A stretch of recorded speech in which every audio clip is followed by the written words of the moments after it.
بسم اللہ الرحمن الرحیم۔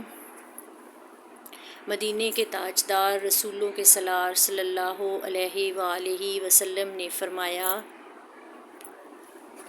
کیا تم جانتے ہو مفلس کون ہے؟ صحابہ اکرام نے عرض کیا، یا رسول اللہ صلی اللہ علیہ وآلہ وسلم، ہم میں سے جس کے پاس درم ہو سامان نہ ہو وہ مفلس ہے۔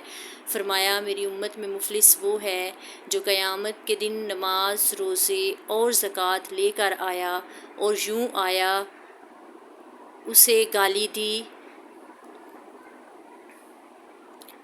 اس پر تہمت لگائی، اس کا مال کھایا، اس کا خون بہایا، اسے مارا، تو اس کی نیکیاں کچھ اس مظلوم کو دی جائیں گی، اور پھر اس مظلوم کو اگر اس کے ذمہ جو حق تھے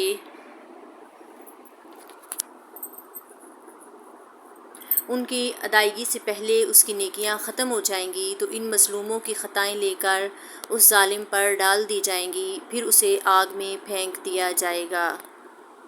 مزید اس طرح کی ویڈیوز دیکھنے کے لیے چینل کو لائک اور سبسکرائب کریں۔ اللہ تعالیٰ آپ کو اپنی حفظ و امان میں رکھے، آمین ثم آمین۔